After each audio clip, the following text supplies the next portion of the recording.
ఇవాళ మనం అమెరికా మరియు ఇరాన్ గురించే చెప్పుకుంటున్నాం. మొన్న పాలస్తీనా గాజా పైన అమెరికా చేసిన దాడులు అలాగే ఉన్నాయి. అంతకుముందు వరుస పెట్టి అమెరికా సామ్రాజ్యవాదులు అనేక మందిని మొహమ్మా గడాఫీ, లిబియాకి సంబంధించినటువంటి సద్దాం హుస్సేన్, అదేవిధంగా చిలీకి సంబంధించిన కాంగో, అలాగే ఇంకా అనేక మందిని హత్యలు చేసింది అమెరికా.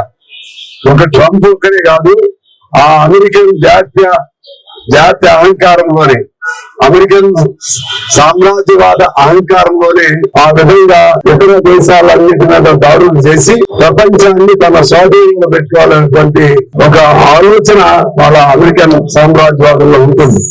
కారణం ఏంటి, ఎందుకు ఆలోచన అని మనం ఆలోచన చేస్తే, ఇవాళ ప్రపంచంలో డాలర్ పెత్తనం కొనసాగుతా ఉంది. డాలర్ అనేది అమెరికన్ కరెన్సీ. అందువల్ల ఎప్పుడు నిరంతరం యుద్ధాలు జరుగుతూ ఉండాల్సిందే. నిరంతరం యుద్ధాలు జరుగుతూ ఉంటే ఆ నిరంతరం జరిగే యుద్ధాల్లో అన్ని రకాలుగా అన్ని సందర్భాల్లో అన్ని రంగాల్లో కూడా ఇవాళ సంక్షోభం రావాలి. సంక్షోభం వచ్చి చివరికి అమెరికన్ ఆర్థిక వ్యవస్థ పైన ఆధారపడాలి. అంటే డాలర్ ని ఎప్పుడు కింద పడదీయకూడదు. రూపీ కింద పడిపోవచ్చు, పౌండ్ కింద పడిపోవచ్చు, ఇంకా ఎవరిని కింద పడిపోవచ్చు, ఏదైనా పడిపోవచ్చు, కానీ డాలర్ అలాగే ఉండాలి. అది వాళ్ళ సామ్రాజ్యవాదంలో వాళ్ళ రక్తంలో ఉన్న పద్ధతి. అది ట్రంప్ వచ్చినాక అసలే కోతి కళ్ళు తాగింది. ఈ ట్రంప్ కి ఇక అడ్డు లేదు, ట్రంప్ కి అడ్డం లేదు. వాళ్ళ విధానం అది. కాబట్టి ఇంకా ఎంత బాగా చేస్తే, మొదటిసారి ఆయన ప్రెసిడెంట్ గా ఉన్నప్పుడు ఇటువంటి పిచ్చి పనులన్నీ చేశాడు. చేస్తే ఈయన గెలవడనుకున్నాం. ఆ నిమిషం కొద్దిగా తేడాతో ఇదైనా మళ్ళీ ఆయనే కావాలని అక్కడ ప్రతి కోరుకోవడం జరిగింది.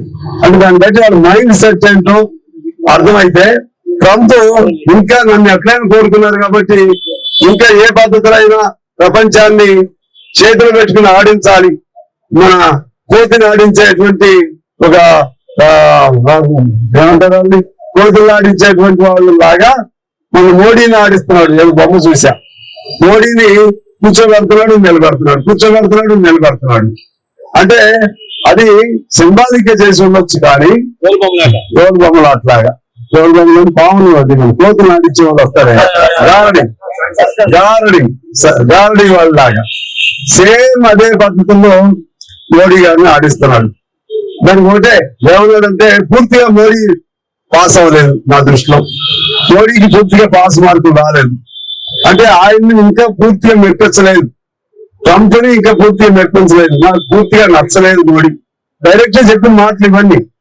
ఒక్క మాట నువ్వెవడరా నేను నచ్చాలని చెప్పడం, 140 కోట్ల దేశ ప్రధాని అని చెప్పి అనే ధైర్యం ఆయన కానీ, ఆయన కింద ఉన్నటువంటి ఆ జయశంకర్ గాని, లేకపోతే ఆ మంత్రివర్గం ఎవరు ఒక్క రోజు మాట్లాడి ధైర్యం చేయట్లేదంటే అది మన ఆత్మగౌరవానికి సంబంధించినటువంటి ప్రశ్న.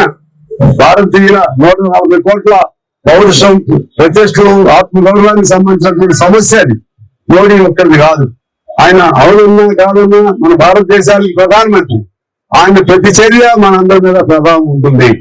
ఆ విధంగా ఇలా రాహుల్ గారు చెప్పినట్టుగా ఒక 4 రోజులు పర్మిషన్ ఇస్తా రష్యా నుంచి ఆయిల్ తీసుకోవడానికి.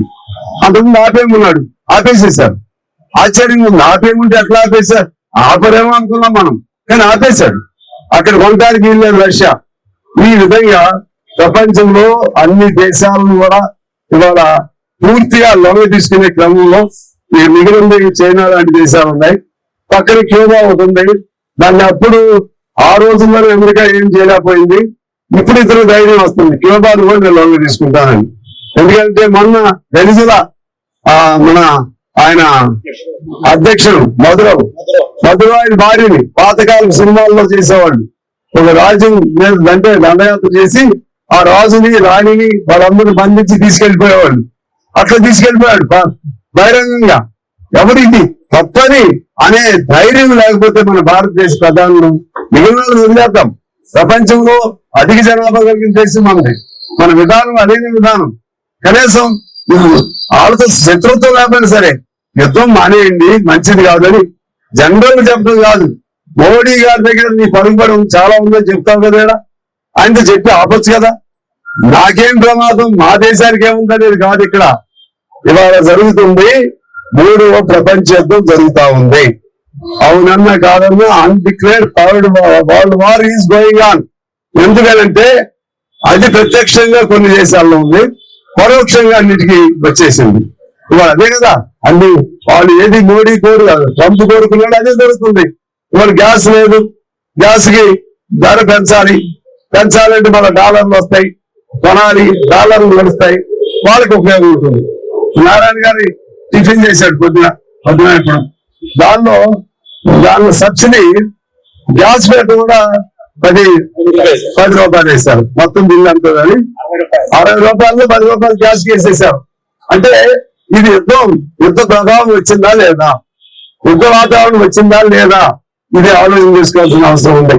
అందుకని అన్డిక్లేర్డ్ థర్డ్ వరల్డ్ వార్ నడుస్తా ఉంది. దీనికి వ్యతిరేకంగా మనం కమ్యూనిస్టులు మాత్రమే పోరాటం చేస్తాం.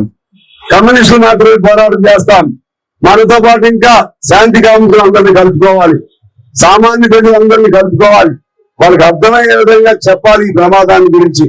ఆ విధంగా చెప్పకపోతే భారతదేశం అత్యంత ప్రమాదకర పరిస్థితుల్లో పడిపోతుంది.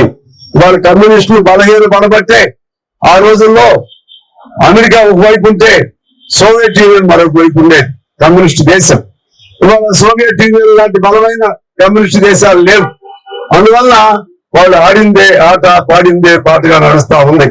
దానికి వ్యతిరేకంగా మనం ప్రజలను సమాయత్తం చేయాలి.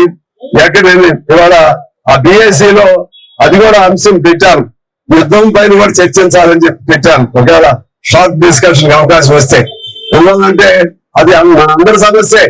ఆ యుద్ధం దాని ప్రభావం అసలే మన తెలంగాణకి డబ్బులు లేనప్పుడు ఇవన్నీ డబ్బులు పెరుగుతూ ఉంటే అదంతా రేవంత్ రెడ్డి గారు ప్రభుత్వం మీద పడుతుంది, అంతిమంగా మన అందరి మీద పడుతుంది. అది కూడా చర్చిస్తాను తెలవదు, చర్చించాలని అది కూడా పెట్టడం జరిగింది. ఆ విధంగా ఇటువంటి ప్రమాదకరమైన విపత్తులు వచ్చినప్పుడు మన అందరం కలవాలి, కలిసి పోరాటం చేయాలి. దాన్ని మనం ఆ యుద్ధం నిలవరించే వరకు కూడా మనం ఈ పోరాటాన్ని మరొక రూపంలో దీన్ని ముందుకు తీసుకెళ్లాలని కోరుకుంటూ అందరికీ హృదయపూర్వక నమస్కారాలతో సెలవు. సామ్రాజ్యవాదానికి వ్యతిరేకంగా పోరాడతాం, అమెరికన్ సామ్రాజ్యవాదానికి వ్యతిరేకంగా.